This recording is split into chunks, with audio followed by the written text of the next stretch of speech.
Hi అండి, welcome to my channel. ఈరోజు నేను గోంగూర పచ్చడి చేస్తున్నాను. ముందుగా మనం గోంగూరను తీసుకునేసి శుభ్రంగా ఉల్చుకునేసి ఒక వెడల్పాటి బౌల్లో వేసుకునేసి 2 సార్లు శుభ్రంగా మనం కడిగి తర్వాత మంచినీళ్ళలో ఈ విధంగా గోంగూరను నానబెట్టి పక్కన పెట్టుకున్నాను. తర్వాత స్టవ్ ఆన్ చేసుకునేసి ప్యాన్ పెట్టుకునేసి 3 టేబుల్ స్పూన్స్ పల్లీలు వేసుకునేసి గోంగూర పులుపు అనేది ఉంటుంది కదండి. ఇది ఎర్ర గోంగూర కనుక చాలా పులుపుగా ఉంటుంది.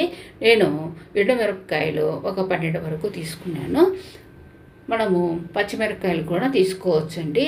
ఎండుమిరపకాయలైనా పచ్చిమిరపకాయలైనా మనము గోంగూర పులుపును బట్టి తీసుకోవాలి. నేను ఇక్కడ 10 నుండి 12 వరకు ఎండుమిరపకాయలు తీసుకునేసి బాగా వేయించుకునేసి స్టవ్ ఆఫ్ చేసి చల్లారినాక మిక్సీ జార్లో వేసుకునేసి టేస్ట్ తగ్గట్టుగా సాల్ట్ వేసుకొని కోర్సుగా బ్లెండ్ చేసుకొని పక్కన పెట్టుకున్నానండి.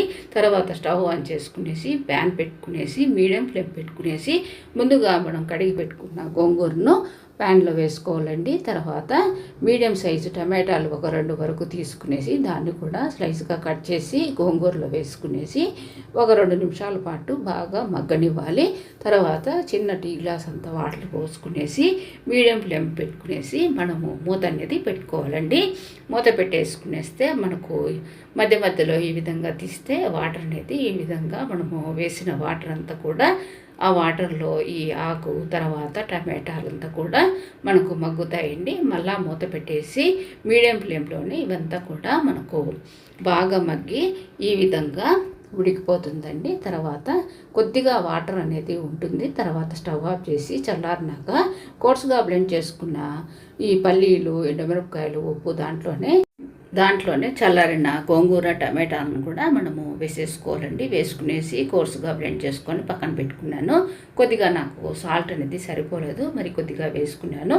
తర్వాత తాలింపు అనేది పెట్టుకున్నామండి. స్టవ్ ఆన్ చేసుకునేసి లో ఫ్లేమ్ పెట్టుకునేసి ప్యాన్ పెట్టుకునేసి నేను 3 టేబుల్ స్పూన్స్ ఆయిల్ వేసుకొని ఆయిల్ అంతా వేడెక్కిన తర్వాత ఆవాలు, జీలకర్ర, పచ్చి కరివేపాకు, ఎండుమిరపకాయలు ఒక 2, తర్వాత మినపప్పు ఒక స్పూన్ వేసుకున్నానండి. తర్వాత వెల్లుల్లి ఒక 5 వరకు తీసుకునేసి కచ్చాపచ్చాగా దంచి వేసుకున్నాను. ఒక పెద్ద ఆనియన్ కూడా స్లైస్గా కట్ చేసుకునేసి పక్కన పెట్టుకున్నానండి. ఇలాగ వెల్లుల్లి మినపప్పు మనకు బాగా వేగిన తర్వాతనే ఈ ఆనియన్ అంతా కూడా స్లైస్గా కట్ చేసింది వేసేసుకునేసి బాగా వేయించుకోవాలి. లో ఫ్లేమ్లోనే ఈ ఆనియన్స్ అంతా కూడా బాగా వేగిన తర్వాత మనము ముందుగా బ్లెండ్ చేసి పెట్టుకున్న ఈ గోంగూర టమాటా తర్వాత పల్లీలు అదంతా ఉంది కదండి. కొద్దిగా ఉప్పు సరిపోయిందో లేదో ఒకసారి టెస్ట్ చేసి నాకు కొద్దిగా సరిపోలేదు కనుక ఇంకా మరి 1 స్పూను వరకు వేసుకున్నాను. తర్వాత మనము 1 స్పూను పసుపు కూడా వేసుకునేసి బాగా కలుపుకునేసి తర్వాత పేస్ట్ చేసి పెట్టుకున్న గోంగూరను కూడా వేసేసుకునేసి లో ఫ్లేమ్లోనే ఒక 5 నిమిషాల పాటు ఈ విధంగా బాగా కలుపుకోవాలండి.